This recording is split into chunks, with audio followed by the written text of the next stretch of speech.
Amigos de Filosofía para todas y todos, les doy la más cordial bienvenida a una emisión más pues, de este programa que, bueno, intenta poner las preguntas más importantes sobre la mesa y, bueno, quizás este programa que tiene un enfoque o intenta tener un enfoque filosófico sobre nuestro contexto, hoy tenga algo que vale la pena reflexionarlo y mucho. Hoy vamos a hablar de tecnología, vamos a hablar de que si el 5G, que ahora los juegos de video que están con todo, las competencias que están a través de estas redes, las nuevas aplicaciones, etcétera, y vamos a estar platicando acerca de pros y contras de todas estas pues nuevas tecnologías que, bueno, pues de alguna manera nos han estado ayudando a sobrevivir dentro de esta pandemia, ¿no? Del COVID-19. Está con nosotros nuestro compañero Tarek Casas, que ya lo conocen, ya habíamos hablado con él acerca de los temas de videojuego en alguna ocasión allá en Jalisco Radio, y bueno, hoy hablaremos un poco relacionado al tema con pues, la tecnología en estos momentos. También nos acompaña, como ya la conocen, Paulina Flores, que bueno, nos va a contar ahorita las noticias más relevantes que han sucedido desde el sábado pasado hasta hoy, que me parece es 22 de mayo del 2020, si no me equivoco. Muy bien, Paulina. Muy buena tarde, día, noche, madrugada, donde nos estén escuchando. ¿Qué tal, Arián, Tarek? Qué bueno que estamos acá platicando la tecnología. El programa pasado nos habíamos quedado con dudas sobre la Matrix y que los chips implantados y esas cosas. Entonces, muy bien hablar de tecnología y ahora con las nuevas redes que ya están aquí. En la semana encontramos varias cosas interesantes, sobre todo llevamos hablando muchas semanas sobre las pandemias y qué tiene que ver la responsabilidad social, la responsabilidad política, pero de todas maneras sigue Estados Unidos en su carrera presidencial. Ahora nuestro querido amigo Donald Trump, ya ven que es bien ocurrente él, está viviendo Estados Unidos la semana más terrible, si esta quincena que estamos del veintitantos al veintitantos de mayo, está viviendo las numerosas muertes por coronavirus, aparte por una crisis social y alimentaria, ¿no? Recuerden que en Estados Unidos hacen mucho esto de los vales de comida para las personas en situación de vulnerabilidad alimentaria, pero ahora pues ya crecieron un montón, ya todo el mundo está solicitando estos vales de alimentación y pues el Estado ya se había desbordado, aunque Estados Unidos no hace declaraciones al respecto, ni tampoco Donald Trump, pero sí, lo que sí hace mi compa Donald Trump es que ya se salió de los tratados de seguridad armamentística entre Rusia y algunos otros países de la OTAN, que permitía que volaran aviones de guerra para reconocimiento militar, pero Donald Trump dice que ya no valen, que ya son obsoletos, entonces él va a volar donde él quiera sus aviones militares, ¿no? Y eso pues está violando muchos de los tratados que tiene con la ONU y con la OTAN, sobre todo con la OTAN, pero vamos a ver qué dice Rusia, todavía no dice nada. También nos encontramos que Twitter, toda la organización mundial de Twitter está pensando en hacer home office para siempre. Están teniendo pláticas ahí las personas que decían las cosas importantes en Twitter, porque parece ser que les funcionó muy bien, y ahora que hablamos de tecnología, a lo mejor Tarek nos puede decir si los trabajos son más eficientes en la casa, si la gente va a tener que pagar su internet y su luz para trabajar. Por lo pronto Twitter dice que está pensando en ya hacer oficinas virtuales para siempre, no solamente por el coronavirus. Está muy interesante, a ver si podemos platicarlo un poquito más. Y otra cosa de la Matrix y de la tercera dimensión que nos encontramos esta semana es que algunos científicos ya pudieron hacer un híbrido entre seres humanos y animales. No es mentira, no es cosa del genio ni nada, y resulta que pudieron clonar 4% de la ratón ADN humano, entonces es humano rata por el 4%, y dicen que es el mayor número de células que se han podido ser fusionadas de alguna manera con un animal. Entonces eso también está muy Matrix. Parece ser que los científicos y científicas tienen mucho tiempo libre ahora con lo del coronavirus y andan haciendo cosas muy extrañas. Y ya por último, en política, que luego siempre termino hablando de eso, perdón, China, ya vieron que había mucho movimiento en Hong Kong, mucho movimiento social, y se vino todo lo del coronavirus y pues parece ser que todos los movimientos sociales están parados, pero en Hong Kong pues ya las organizaciones civiles, de derechos civiles, perdón, están mandando Facebook casos, por Telegram, por todos lados, de una mega manifestación, aunque están en confinamiento por la nueva ley de seguridad nacional que va a lanzar China. Ya mandó el borrador ayer, entonces ayer, el 22 de mayo, mandó el borrador para que se aprobara y todo parece ser que sí. Dirán, seguridad nacional suena muy bien y suena muy estadounidense, pero pues resulta que va a prohibir que organizaciones de otros países vayan a asesorar políticamente a personas de Hong Kong, aunque sea una organización civil, una organización energética, cualquier tipo de organización va a quedar prohibido que otro país vaya a asesorarlos políticamente. Eso, pues, por una manera va a cortar las libertades de las personas que quieren organizarse políticamente con otras. Y lo más interesante, que también suena a estado de excepción, pues van a tener como prohibir, ¿no? Como tal vez, ¿no?, la sedición y la secesión. ¿Esto qué quiere decir? ¿Se acuerdan? Cuando en todas las libertades de cualquier democracia muy entre comillas, puedes organizarte para derrocar un estado, ¿no? No es de que puedes, te organizas con las personas. Será un delito organizarte políticamente con tus amigos, amigas, para organizar algún movimiento violento contra el gobierno, ¿no? Esto, pues, lo dejan muy claro que sea violento, ¿no? Pero, pues, ninguna manifestación es totalmente pacífica, siempre hay algo de violento, y también se prohíbe que estados independientes, a eso se refiere estas partecitas tan interesantes, que, es decir, si algún pueblo, alguna colonia, lo que sea por allí, quiere, colonia en el sentido otro de la palabra, quiere organizarse para ser independiente del Estado, pues no va a poder, va a ser ilegal totalmente, y pues ya la Ley de Seguridad Nacional para Hong Kong, pues ya prácticamente está en borrador, entonces seguramente será aprobada en estas semanas. Y pues la gente ya se está organizando otra vez, porque prácticamente prohíbe rebelarte contra las decisiones del gobierno y lo considera como un delito. Que no le suene a V de Venganza de Alan Moore, porque por eso encarcelaban a las personas, ¿no? Por la sedición, ¿no? Entonces es algo muy interesante, y a ver si lo podemos ir platicando conforme las nuevas tecnologías, ya que si algo tuvo Hong Kong en las manifestaciones civiles ha sido organizarse por Twitter, por Telegram y por aplicaciones. Así, los movimientos sociales terminan por difuminarse, ¿no? Difuminarse en el sentido positivo de la palabra, es decir, no hay alguien que organice, ¿no? Sino que organizan todos y todas. No se sabe quién convoca, no se sabe a qué hora, y es como un flash mob, ¿no? Aquí nos vamos y en 30 segundos hay 2 millones de personas. Vamos a ver qué pasa en la semana con esto, que es, pues, muy grave al parecer, ¿no? Arián Tarek. Muchas gracias, Paulina. Y bueno, pues sí, bueno, primero, qué bueno que recuerdas, hoy es 23 de mayo, si ayer fue 22, bueno, hoy es 23. Y bueno, por otro lado, es muy, muy interesante porque precisamente todo este avance tecnológico, pues también nos ha llevado a cómo se transforman las formas de manifestarse, las formas de reclamar al Estado, las formas de organización, pues todo se va transformando de acuerdo a estas nuevas tecnologías.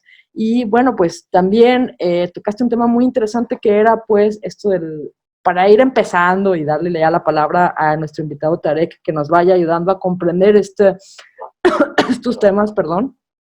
Y pues es esto del home office, ¿no? Vamos a ir a todos en nuestras casas a trabajar.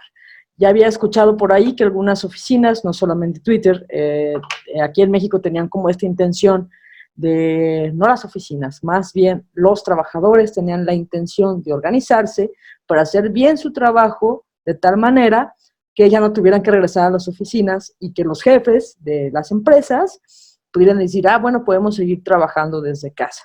Y entonces algunas empresas dijeron, no, si esto está funcionando muy bien, pero algunas otras dijeron, no, aquí los queremos en la oficina, ¿no? O sea, ¿qué tan pues bueno sea esto? No lo sabemos todavía, nunca habíamos vivido algo así, ni sabemos cómo puede ser. Pero bueno, Tarek, bienvenido. Me gustaría mucho que nos ayudaras con este primer tema, que es el home office. ¿Tú cómo lo ves? ¿Cómo lo reflexionas? Y bueno, pues bienvenido.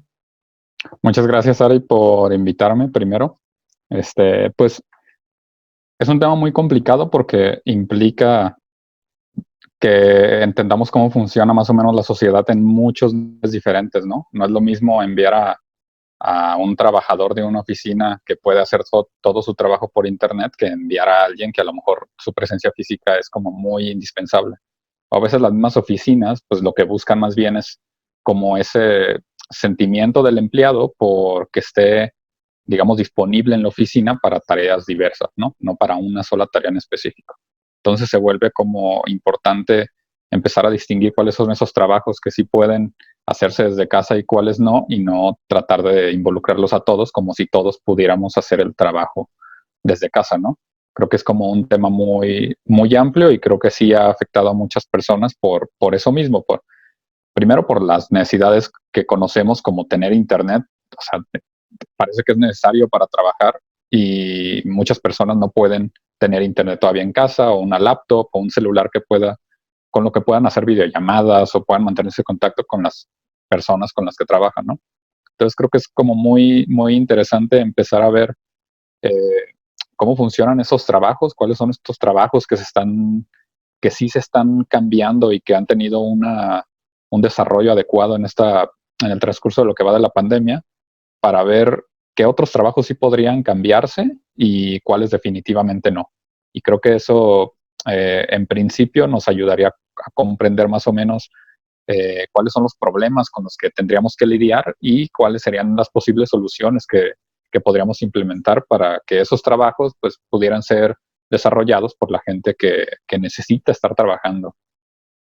Sí, claro, y bueno, pues pensando en eso, también la educación, ¿no? Que es como también un oficio, pues, un trabajo y que es algo muy, muy importante para pues, nuestra sociedad, ¿no? Vaya, y pues se ha dado como esta cuestión, ¿no? Que las clases son por computadora y está este problema que no todos los estudiantes tienen acceso a una computadora o al internet, y también está como el cambio de la forma de aprendizaje a través de la tecnología, ¿no? Que ya no, o sea, estamos esperando regresar a la escuela, ¿no? Que todos los niños, sobre todo, regresen a las escuelas.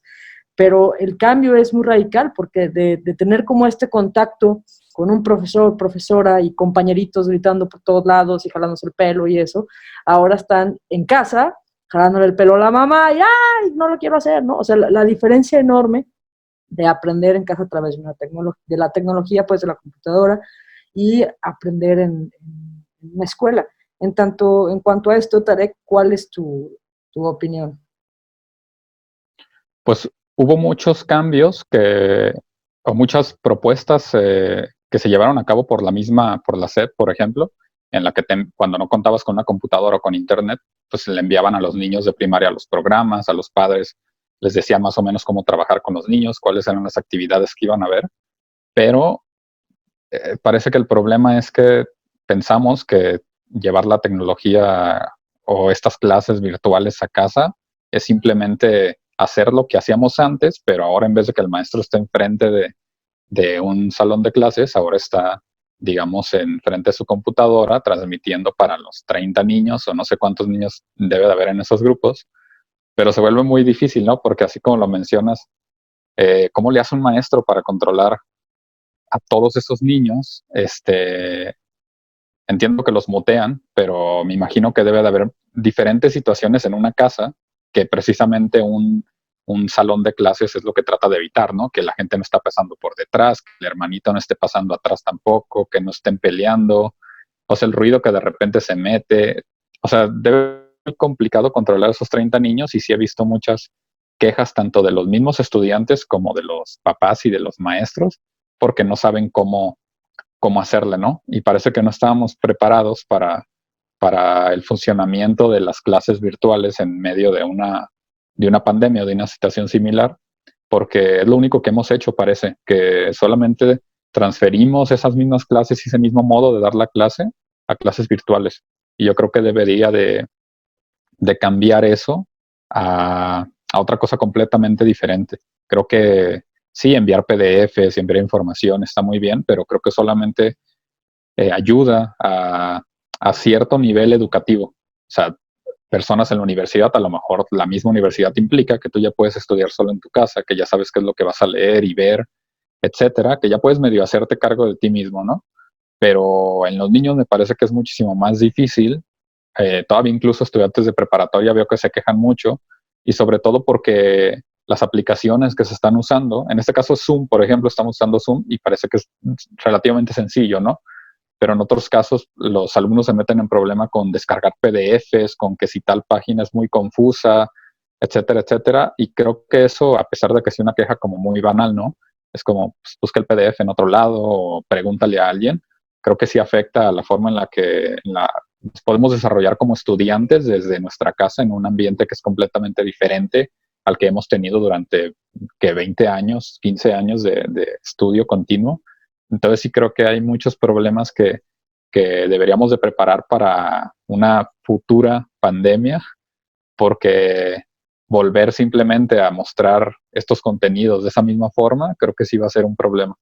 Y creo que el ejemplo pues lo están dando muchas empresas o muchas otras instituciones de cómo funciona algo de forma lejana.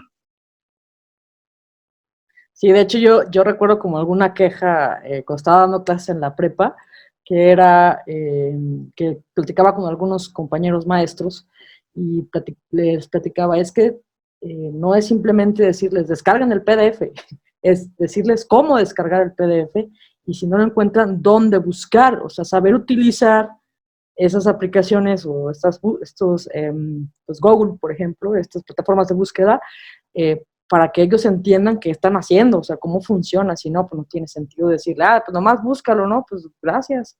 Y pues bueno, se acabó el primer tiempo, vamos a ir a un corte y bueno, enseguida regresamos para hablar con Tarek y con Paulina acerca de la tecnología y la pandemia. Yo soy Arián Martínez Ayón y bueno, pues enseguida regresamos.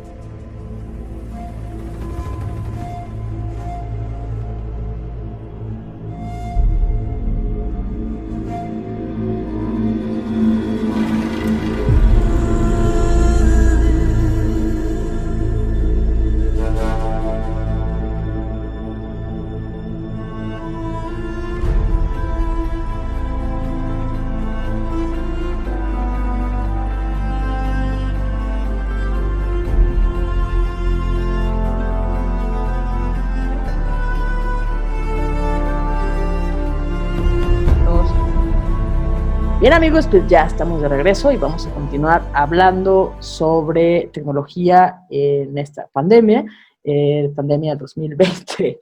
Hoy nos acompaña el filósofo Tarek, la filósofa Paulina, que ya la conocen, y bueno, pues yo, Arián Martínez Ayón, y este es su programa, Filosofía para Todas y Todos. Como ya se los he dicho, se los he dejado saber, pues tratamos de filosofar nuestro contexto, de cuestionarnos qué significa nuestro contexto en un sentido filosófico. Hoy hablamos de tecnología, como lo dije en su momento, y bueno, Paulina tenía algo importante que decir relacionado a lo que estábamos hablando hace un momento, que era precisamente esta vinculación entre educación y la tecnología, y bueno, cómo pues entre que falla y funciona estas nuevas formas de hacer educación, homeschooling. No sé si importante, pero a lo mejor sí interesante. Tenemos, bueno, no sé si sea por nuestra generación y que ya estamos viejitos y viejitas, pero tenemos como esta creencia muy interesante de que los jóvenes desde pequeños y las personas jóvenes desde pequeñas sabían utilizar muy bien la tecnología, ¿no? Y que ya nos estaban dejando atrás y no sé qué. Pero hay algo muy interesante ahora, sobre todo en las clases en línea. No sé si el trabajo cómo les haya ido a todo el mundo que está trabajando, a la poca gente que está trabajando desde su casa con la tecnología. No sé si sea como el cambio de paradigma o que ya nos dimos cuenta que como que no estamos utilizando la tecnología para la educación, que algún momento lo habíamos platicado también acá, sino que pues nos damos cuenta que no, que los jóvenes y las jóvenes pues no saben utilizar la tecnología para la búsqueda y para la investigación. Es como soltarte en la mejor biblioteca del universo, pero no saber buscar. Entonces, eso es lo que se han encontrado platicando entre las personas que dan clases. Con eso se han encontrado, ¿no? Que sí sirven las tecnologías como el WhatsApp y así, pero ya a la hora de contestar y resolver en línea, pues sabe buscar hasta en plataformas tan simples como Google, o buscar un tema en específico para problematizarlo, no hacer resumen de copiar y pegar, pues resulta que no pueden utilizar las tecnologías, ¿no? Que no saben cómo, que realmente no saben cómo buscar y realmente no saben cómo investigar, que tendría que ver más con la raíz de cómo aprendemos y cómo enseñamos, ¿no? No tanto con qué plataforma se está utilizando, que cambie el paradigma. No sé, sí, nos desencantamos de que siempre la juventud no está tan chida para buscar en la tecnología.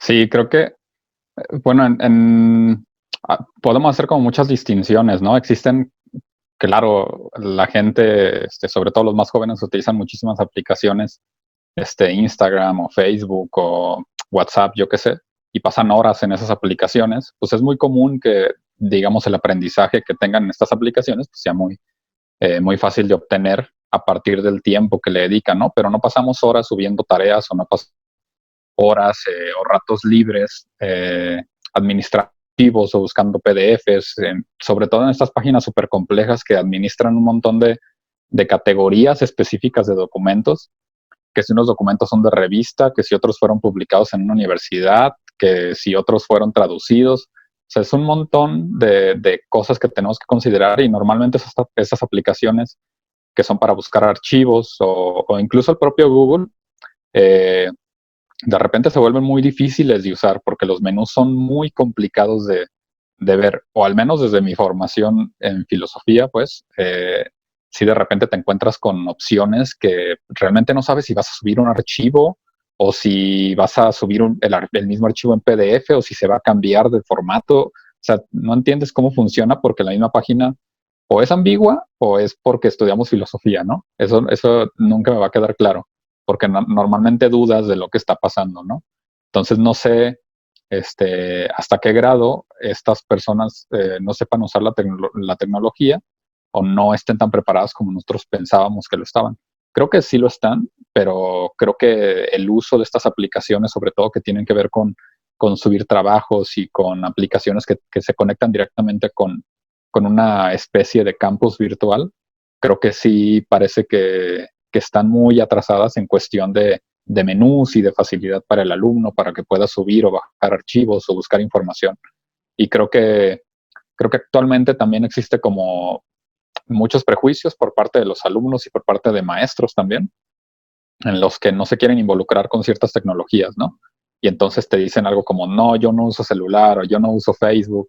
Creo que ese tipo de posiciones, creo que no puedes hacer eso. Creo que ya, digamos, es una posición y tal vez podemos respetarla, digamos, pero creo que ya no puedes ponerte en esa posición de ya no usar la tecnología. ¿Por qué? Pues porque te involucra directamente, ya no es una opción no estar conectado, no tener un WhatsApp, no tener un Facebook o un correo. O sea, se vuelve como muy ineficiente la forma en la que como maestro o como alumno puedes estar conectado con otros alumnos o con los propios maestros o con la información, ¿no? Y creo que es un tema importante porque sí he escuchado a muchos maestros que de repente dicen que no usan celular porque los enajena o que no usan Facebook porque los enajena. Muchísimos prejuicios y creo que más bien lo que debemos hacer es, está bien, podemos entender que es peligroso el uso de la tecnología, que nos va a quitar tiempo, etcétera, pero también tenemos que entender como sus beneficios y la forma en la que podemos usarlo y aprender sobre todo a utilizarlos, que creo que eso es muy importante cuando ahora tenemos muchísimas aplicaciones para hacer videollamadas, muchísimas aplicaciones para enviar mensajes, etcétera, etcétera. Creo que más allá de simplemente tener el prejuicio en contra de la tecnología, deberíamos aprender a utilizarla. Sí, claro, yo creo que sí, en este prejuicio, pues hay una resistencia muy grande, pues, ¿no? A ciertas ideologías, a ciertas ideas. Pues yo pienso que para poder comprender nuestro tiempo, pues hay que vivirlo y comprender qué es lo que tenemos ahora como herramientas también, ¿no? Herramientas de trabajo, que al final de cuentas eso son herramientas que nos pueden ayudar y que sí, nos entretienen y que son divertidas de repente, pero también nos pueden llevar como a procesos creativos, también nos pueden llevar como pues a tratar de utilizar estas tecnologías para pues crear nuevas formas, ¿no? Nuevas formas de representar o nuevas formas de mostrar algo al mundo, ¿no? No importa que sea chafa o que sea lo importante es esta como, digamos, pues no sé, involucrarse con lo que tenemos ahora, que a mí me parece muy importante dentro de la educación. comprendiendo que los estudiantes están inmersos en la tecnología, pues tú como profesor tendrías que, de alguna manera, según yo, pues igual y no, comprender un poquito en dónde están ellos para saber desde dónde les vas a enseñar qué cosas, ¿no? Y entonces yo creo que es ahí donde, pues, es importante pues, involucrarse, pues, ¿no? Con la tecnología. Y hablando de eso, Tarek, quisiera que nos ayudaras a comprender un poquito sobre qué pasa ahora con los videojuegos, todo el mundo encerrado en su casa. ¿Qué está pasando hoy con los videojuegos? Los videojuegos se están volviendo parte de este escape virtual de las casas, ¿no? No, pues déjame meter el videojuego para salir de este encierro y a lo mejor encerrarme en otro, ¿no? Qué sé yo. Pero bueno, ayúdanos quizás a entender un poco, pero ¿te parece después de este corte? Y ahorita nos platicas, ¿sale?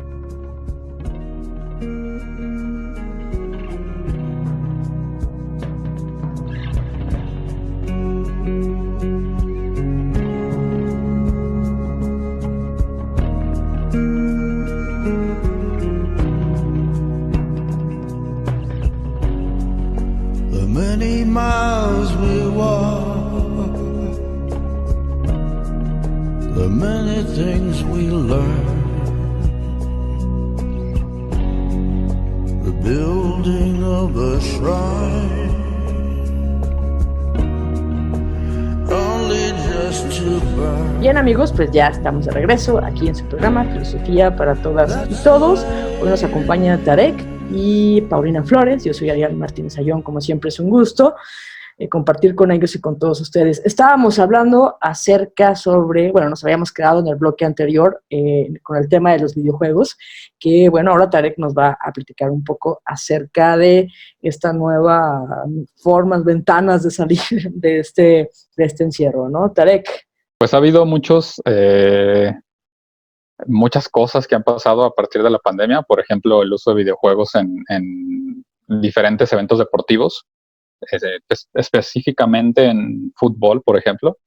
Este movimiento como de querer llevar todos los partidos para no perderse los partidos que ya tenían, los quisieron llevar a un videojuego y hacer que los mismos jugadores de los equipos pues, se disputaran en diferentes partidos los resultados, ¿no?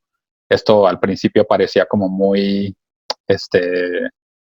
injusto para algunos, a algunos otros les gustó la idea, pero pues sobre todo a los que menos les gustó fueron como los patrocinadores, etcétera, ¿no? Que eran los que estaban perdiendo a lo mejor más dinero. Y pues ha tenido cierto resultado, pero obviamente no tiene el mismo nivel de audiencia que tendría un partido de fútbol normal. Sobre todo yo creo por la distancia tecnológica que hay entre la gente que ve fútbol y que de repente a tus jugadores o los partidos que veías los pasen a un videojuego, ¿no? Y ver los monitos ahí moviéndose, pues a lo mejor para algunos de los que veían por fútbol, pues eso no tiene chiste, ¿no? No tiene sentido. Sobre todo por el nivel como, entre comillas, de seriedad que podría haber en un partido como ese, que además se reduce el tiempo. O sea, como que a muchos no les causa el mismo efecto recibir esta noticia, ¿no? Porque les parece muy irrelevante la forma en la que se puede disputar este tipo de eventos. Y pues por otro lado también han sido como muy interesantes para destacar sobre todo como a ciertos juegos en los medios que tienen muchísimos patrocinadores o que son estos videojuegos como que alcanzan ventas mundiales todo el tiempo, cada año, y han sido los que, bueno, en el caso específico se ha utilizado un juego que se llama FIFA, que es como el que tiene la mayor cantidad de derechos sobre imagen de jugador y equipos, etcétera. Y ha sido muy interesante desde mi punto de vista porque muestra esta capacidad que a lo mejor tienen los videojuegos para salir de ese ámbito como tan específico que de repente tenían y ahora hacer como una especie de tecnología que la pueden usar jugadores y que al mismo tiempo le está viendo el papá que a lo mejor en su vida ha tocado un videojuego y convivir con el niño que a lo mejor sí juega ese videojuego todo el tiempo, etcétera. Entonces creo que es interesante. Creo que en algún punto esto va a dejar de ser así, pero creo que va a ser un impulso para que los esports o las categorías que incluyen competencias de videojuegos sean tomadas un poco más en serio, tanto para la misma comunidad de jugadores como para los patrocinadores que están viendo cuánta gente hay detrás de la audiencia en los partidos o cuánta gente es la que está interesada en lo que están haciendo sus jugadores o sus clubs, etcétera. Y más porque también resulta más fácil de medir, o sea, lo puedes medir a través de internet, a través de YouTube, a partir de likes, a partir de gente que no le gusta, etcétera, de comentarios. Entonces es como una especie de retroalimentación grandísima que a lo mejor antes estaba un poco sesgada o no podías tener tantas formas de obtenerla. Tarek, ¿cuál es el juego como más, ahorita como más importante que haya tenido un cambio dentro de la pandemia? O sea, subió no sé, su público y bueno, ¿y por qué? ¿Cuál sería tu razón de por qué es así? Hay muchos videojuegos que son como muy vendidos. Por ejemplo, FIFA es uno de ellos. Es un juego de fútbol que tiene la mayor cantidad de como de permisos sobre el uso de marcas de jugadores, de uniformes, de la imagen de los mismos jugadores. Se vende muchísimo, pero yo creo que el videojuego como más, que ha tenido más ventas o que ha salido más beneficiado actualmente es Animal Crossing. Es un videojuego en el que interactúas con otros jugadores. Es un videojuego como muy tranquilo, entre comillas, porque no tienes que hacer nada, digamos. O sea, cuando de repente se le pregunta a alguien como, ¿qué tienes que hacer en este videojuego? Y le respondes que nada, se quedan como, ¿what? O sea, ¿por qué? Pero realmente hay videojuegos en los que no tienes que hacer nada, en lo que, digamos que la marcha en lo que tú avanzas, pues depende completamente de ti. Puedes construir algo o puedes no hacerlo, no estás obligado por el juego a hacer eso. Y yo creo que Animal Crossing, a partir de que tuvo como cierta popularidad por lo cute que se veía o por la publicidad que se le estaba haciendo a partir de que famosos lo anunciaban o anunciaban que lo jugaban, creo que tuvo muchísimas ventas y creo que ha sido como el videojuego más beneficiado, pero en general sí he visto como las ventas de videojuegos o la cantidad de audiencia que tienen en plataformas como Twitch o como Mixer y ha aumentado muchísimo. O sea, la gente está cada vez más cercana a los videojuegos y está buscando nuevos videojuegos. Cuando se dan cuenta de la gran variedad que hay, pues parece que pueden elegir varios de su propio gusto sin necesidad de que haya una como imposición de algún juego que no te gusta, que a lo mejor no eres como muy cercano a ellos, pues te puede llamar la atención que hay un videojuego específicamente para ti con tus propios gustos y que puedas modificarlo y editarlo y etcétera, etcétera. Creo que Animal Crossing se lleva como el puesto en esta pandemia, además por ser de una plataforma como Switch, que de hecho aquí lo tengo, que digamos que es de las mejores consolas o de las consolas más vendidas en los últimos 2 años. Entonces, eso pues, se vuelve como una gran forma de acercar a los usuarios con ese tipo de juegos y hace que la gente conozca más y sobre todo que vean que hay juegos de diferentes cosas, pues que no solamente es disparar o que no solamente es matar o etcétera, etcétera.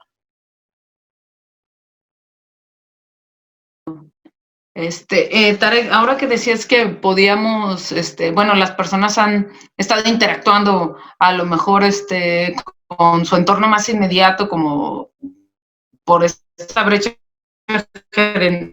generacional, perdón, de los papás o las mamás no sabiendo utilizar videojuegos, o los niños solamente estando en videojuegos y no involucrándose en otra parte, ¿cuál es tu lectura sobre el acceso todavía a los videojuegos? Sé que siempre hemos hablado de eso y sobre todo siempre que hablamos de tecnología, hablamos del acceso a, ahora que decíamos lo de la educación, que al final del día no todo el mundo tenía acceso a, ahora pues ya desde un celular, una computadora, la más simple que te encuentres, sí hay acceso a videojuegos y a ciertos, ¿no? Como lo que decías, a ciertos videojuegos, sí, de FIFA, que es muy, muy famoso, pero pues es muy famoso por el marketing, ¿no? Y por lo que decías de que tiene los derechos de autor y hasta de las imágenes de los jugadores. Eso me causa mucha demencia también, pensarlo en la imagen del jugador como un producto, pero no sé si el acceso ha cambiado, si las personas tendrán que ir modificando, si en esta pandemia tu lectura de lo que ha sucedido ha sido que ha hecho un esfuerzo mayor por tener mejor acceso o mayor acceso, o me ha tocado escuchar a algunas personas que como que se ponen de acuerdo para utilizar internet de una y que lo paguen entre todos, y como el acceso ha cambiado o ves que ha transformado de alguna forma las maneras de acceder a los videojuegos o a las plataformas digitales. ¿Tú cómo lo ves? No creo que, bueno, desde esta pandemia, claro que ha aumentado, pero no creo que sea una cuestión solamente de esta pandemia, sino ha sido una cuestión de que las diferentes compañías que hay en el mercado se han involucrado para que sus videojuegos lleguen a más personas. No es un asunto como meramente, digamos, democrático, de que busquen que todo el mundo juegue y sea feliz, sino de que a mayor número de audiencia, pues ganas más dinero, ¿no? Tus juegos llegan a más personas y el número de consumidores aumenta. Entonces, sí hay varios programas diferentes para que los videojuegos lleguen cada vez a más personas. Los que encabeza principalmente pues, sería Xbox o Microsoft, Xbox por parte de Microsoft, que lo que está haciendo es que puedas jugar casi en cualquier lado, conectado a internet, en distintas plataformas, ¿no? Tú puedes jugar el juego que jugabas a lo mejor en tu consola de videojuegos en tu celular y luego llegar a la laptop de donde trabajas y jugarlo. Es lo que quieren hacer. Apenas hay pruebas en Estados Unidos y han salido como muy bien, pero también ha sido a partir de diferentes niveles como de infraestructura que hay en cuestión de internet, que en México parece todavía no tener un internet tan estable, pero que de todos modos en México hay muy buen internet pues, en comparación de otros países. Entonces, lo que han buscado es aumentar su audiencia a partir de eso, y otras plataformas también buscan eso, pero el rival ahorita, por ejemplo, de estas como plataformas caseras que hay, que tienen un precio como elevado, pues el rival son los celulares. ¿Por qué? Pues porque los celulares lo usas para muchísimas cosas y además tienes juegos. Juegos a lo mejor no tan buenos o tan fáciles de usar como en una consola de videojuegos, pero que te entretiene durante el transcurso del camión a tu trabajo, a tu escuela o de regreso, etcétera, ¿no? O sea, tanto así que, por ejemplo, si vemos las ganancias que ha tenido Candy Crush en celulares en tan poco tiempo, pues te sorprende que un juego como tan fácil de descargar, que no pesa mucho, que digamos, sus temáticas no son como las que están de moda, etcétera, venda tanto. Y es pues porque la gente decide invertir dinero en él porque se divierte y porque considera que a lo mejor 15 pesos o 30 pesos no son mucho para invertirle en un juego. Creo que el acceso ha cambiado y va a cambiar, y sobre todo porque los celulares han sido como una competencia tan grande para esta industria que ya está establecida en plataformas que tú compras y que te llevas a tu casa, que nos conviene a los jugadores porque entre competencia y competencia pues empiezan a bajar los precios o tienes mejores ofertas de una plataforma que de otra, etcétera. Y creo que la forma en la que lo están llevando a cabo todas las plataformas, hablo de Nintendo, hablo de Sony, hablo de Microsoft o de Xbox específicamente, creo que ha sido como muy óptima y sí ha tratado de adecuar a los diferentes países en los que se distribuye. Creo que en un futuro vamos a ver muchísima más gente jugando, y creo que de hecho hoy ya no es tan raro jugar. O sea, antes era como muy de nicho jugar, y antes el que jugaba videojuegos era como el raro, y ahora realmente yo conozco gente que nunca imaginé que jugara videojuegos y que los juega, que se me hace rarísimo porque es gente que está usando los videojuegos ya de una forma completamente normal, como ver una película o como ver una serie de televisión o una novela, etcétera. Creo que eso nos está acercando cada vez más a más historias, a más personajes, a más narrativas, a más formas de entender cómo funciona la tecnología, a más experiencias sobre todo. Cuando, no sé, se me hace muy extraño cuando a mí me preguntan si ya vi una película, por ejemplo, y digo que no, y es una película como que todo el mundo ya vio, pero a mí también se me hace muy raro cuando pregunto sobre si alguien ya jugó un videojuego y no lo han jugado. No porque no lo hayan jugado nada más, sino porque se están perdiendo como de una gran experiencia, y en cuestión de narrativa, en cuestión de personajes. Y creo que hay como muchas formas ya actualmente de acercarte. Creo que ni siquiera es necesario a veces que juegues. Si lo que quieres es conocer la historia de tal juego, vete a YouTube, pon el nombre del juego y seguramente va a haber 800 videos de gente jugando el videojuego de 0 a 100, en donde te muestran la forma en la que se juega, la experiencia, la historia, etcétera, etcétera, ¿no? Creo que no hay pretextos para no acercarte si ya, digamos, cuentas con internet, cuentas con una computadora, etcétera, etcétera. Y más todavía si ya cuentas con un celular, creo que tampoco hay pretexto para descargar uno de los miles y miles de juegos que hay en la Play Store o en otras páginas en donde puedes descargar juegos completamente gratuitos. Creo que acercarnos a los videojuegos nos permite acercarnos a otras historias, otros personajes y narrativas, experiencias que normalmente no vamos a encontrar en otro lado porque los videojuegos son diferentes a una película o a un libro o a una serie de televisión. Muchas gracias, Tarek. Vamos a ir a otro corte. Y bueno, pues enseguida regresamos. Estamos hablando de tecnología pues en la pandemia. Yo soy Arián Martínez Ayero, nos acompaña Tarek y Paulina Flores. Enseguida regresamos.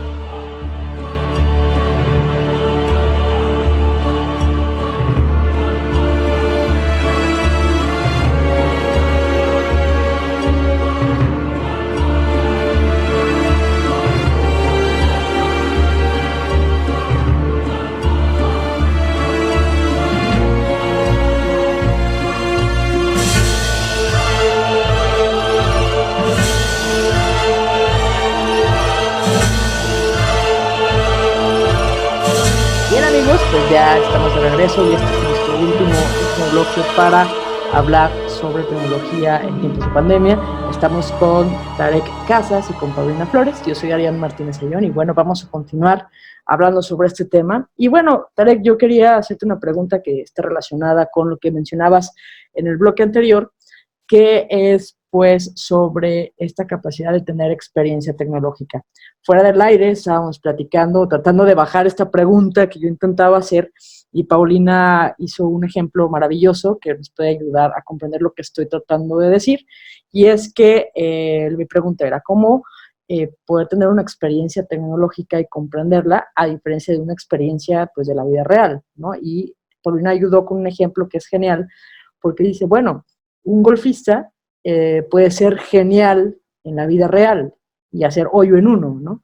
Pero si lo pones a jugar un videojuego sobre golf, a lo mejor ya no es tan bueno, aunque sea un experto en la vida real. Y entonces quería, Tarek, si nos podrías ayudar a entender cómo estas diferencias entre la experiencia tecnológica con pues, la vida real, pues, ¿no? Si es que se puede. Pues en principio es como o sea, sí ha habido como muchos experimentos en los cuales se usan videojuegos para eso, ¿no? Se usan videojuegos, por ejemplo, como de estas tiendas de autoservicio, en donde tú eres el empleado, el que está atendiendo a la gente, y el videojuego te pone una serie de problemas que pueden existir en una de estas tiendas de autoservicios, como se te cae el café, o llega un cliente, o etcétera, etcétera, ¿no? Y tú, como jugador, tienes que actuar en estos videojuegos y tienes que hacerte cargo del problema de que se cayó el café, o tienes que saludar al empleado, porque si no lo saludas pierdes ciertos puntos, tienes que atenderlo bien. Y esto lo hacen generalmente las empresas pues para entrenar, digamos, a la gente que va a trabajar con ellos, ¿no? No lo hacen tantas empresas debido a que son como recursos muy encerrados dentro de fábricas o lugares muy específicos en donde se le enseña a la gente cómo usar ciertas máquinas o cómo funciona algo, ¿no?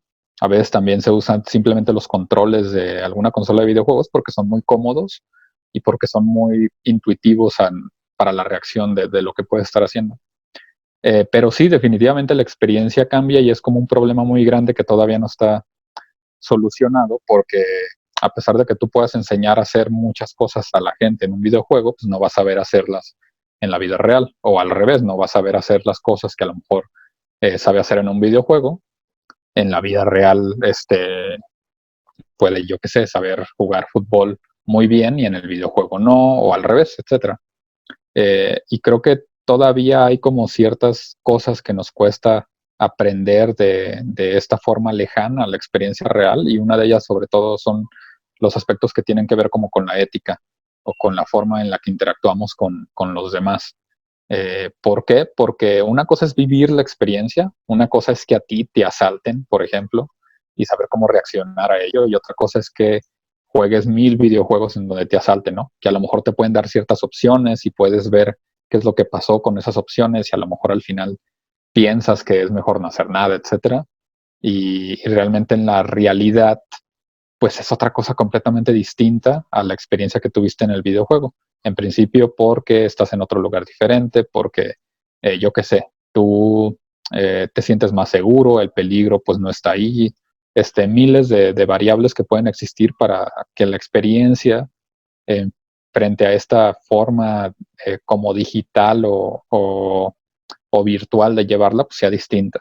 Pero creo que cada vez nos acercamos más a que lleguen estas tipo de realidad virtual que se acerque tanto a este tipo de experiencias reales que no se nos va a hacer tan difícil tan fácil de distinguir, perdón, entre los diferentes tipos de experiencias y entre la realidad misma, ¿no? Creo que ya podríamos dudar cuando vemos de repente fotos editadas en Photoshop, por ejemplo, ya podemos dudar de si son reales o no, porque a nuestro ojo, digamos que tiene una serie de limitaciones que no permite ver cierta luz, ciertos reflejos, o a veces simplemente está tan bien editado que pues, resulta imposible, ¿no? Saber si está editado o no. Y eso creo que ya se está llevando también a estos mundos virtuales en donde convives prácticamente con video. Creo que no sé cuántos años tardemos en llegar a eso, pero creo que definitivamente vamos a llegar. Así, convivo con mis amigos de holograma, ¿no? Que era como una de las cosas que a mí me daba mucha risa, ¿no? Hace algunos años de, ay, voy a tener mis amigos holográficos, ¿no? Aquí sentados, bebiendo y conversando.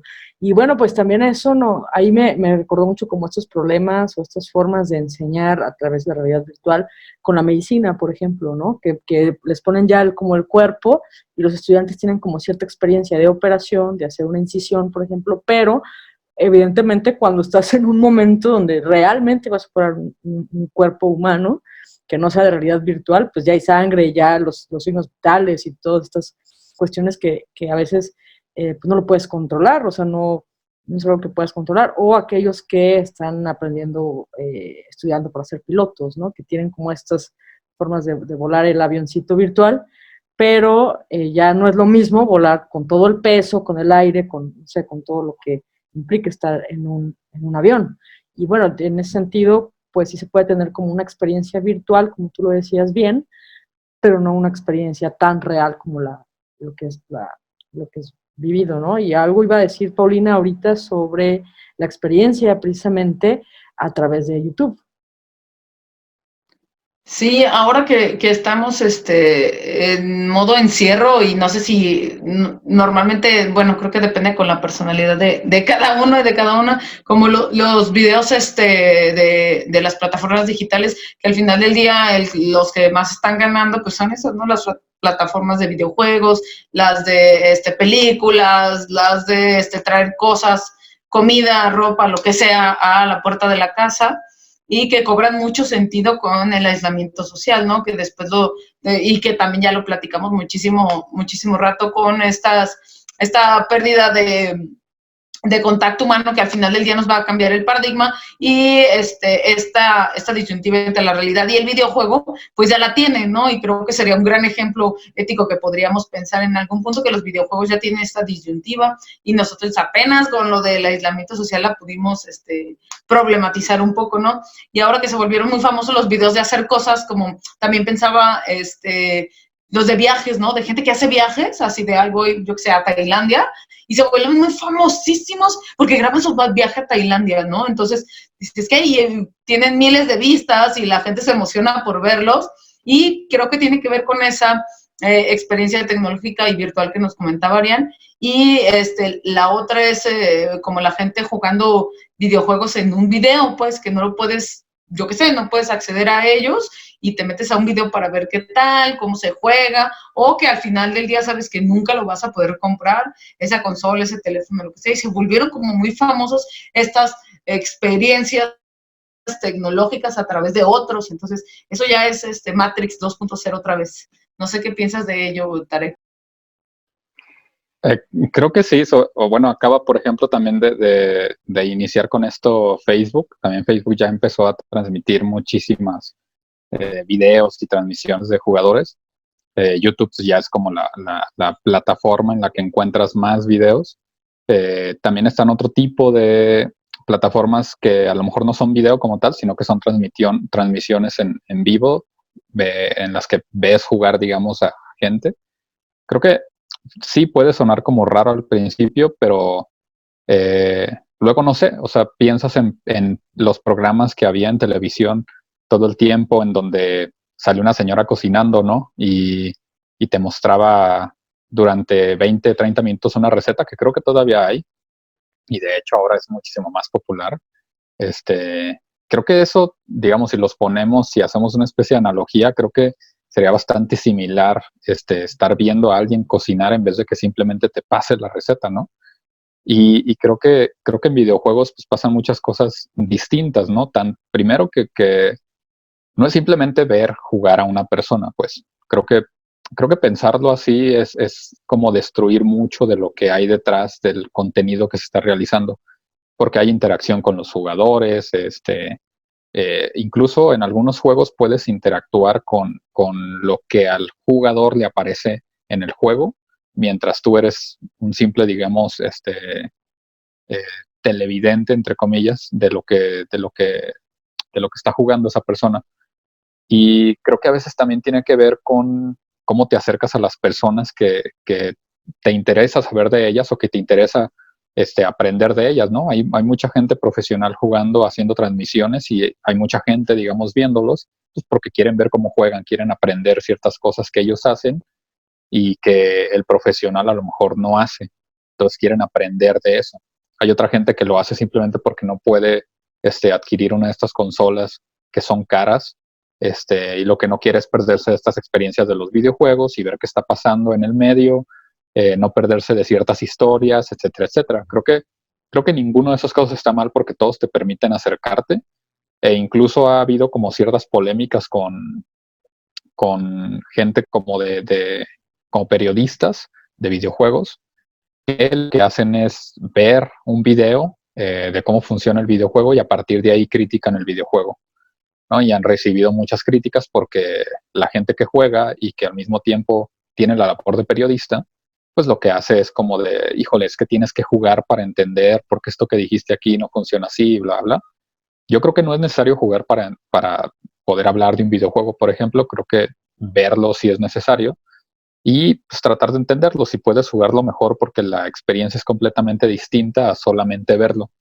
Pero creo que hay también situaciones en las que no haces nada mal con ver qué tipo de historias están contando y de cuáles historias te estás perdiendo. Como alguien que no consume videojuegos, creo que es completamente válido checarlo en YouTube y ver qué videojuegos te interesan, o empezar a buscar gente. A lo mejor no te llama la atención el videojuego en sí, sino te llama la atención la gente que lo está platicando, o el juego que están jugando es tan tranquilo que a lo mejor tú también puedes estar jugando en tu casa mientras la otra persona juega, intercambiar por medio del chat puntos de vista o consejos, etcétera. Creo que es como la realimentación más fuerte que he visto.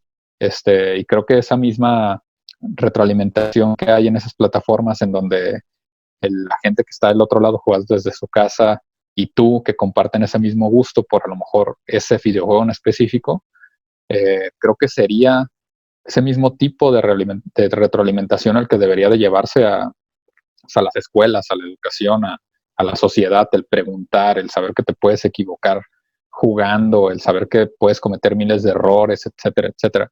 Y curiosamente, muchos de esos videos que hay que la gente le gusta ver cómo se equivoca la gente que juega, ver cómo avienta el control y cómo se enoja y etcétera, ¿no?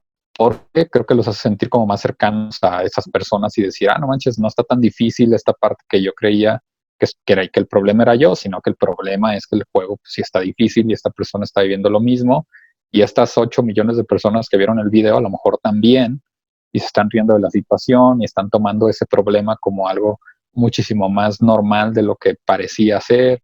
Creo que en eso ayudan los videojuegos, en saber que a lo mejor hay más gente que está teniendo los mismos problemas que tú y que tiene los mismos gustos que tú por esas experiencias o historias que te están contando. Yo creo que con eso nos vamos a quedar hoy, Tarek. Que sí, el videojuego no es solamente una idea de competencia más, sino que también nos muestra que todos nos equivocamos en cualquier cosa, ¿no? Y eso, de alguna manera, pues, nos sensibiliza un poco, ¿no? De, no tengo por qué ser tan perfecto, ¿no? Es nomás seguirlo practicando. Te agradezco mucho, Tarek, que hayas aceptado la invitación para platicar con nosotros sobre tecnología. Seguramente seguiremos platicando más adelante. Se nos ha acabado el tiempo ahora. Paulina, muchísimas gracias. Yo soy Dayan Martínez Ayón y esto fue Filosofía para Todas y Todos. Los escuchamos el próximo martes. Recuerden que estamos en todas las plataformas posibles, menos en Instagram, porque no sabemos usarlo muy bien. Pero más o menos ahí vamos. Muchas gracias. En YouTube nos pueden encontrar como Filosofía para Todos, con X, todes. En Spotify, Filosofía para Todos y Todas. Y bueno, Facebook, Filosofía para Todos. Y bueno, pues ya, así nos pueden encontrar también en Instagram, Filosofía para Todos, ahí con nuestras hermosas fotos y videos. Tarek, ¿quieres decir algo? Sí, quería enviar nada más 3 saludos, aprovechando a Edwin Varela, a Eduardo Luna y a Jackie Ramsey, que son como las 3 personas que han estado más cercanas en esta cuarentena, y con las cuales he jugado videojuegos hasta las 5 de la mañana y cosas así. Pues ahí están. Que tengan excelentes días. Nos escuchamos próximamente. Hasta luego.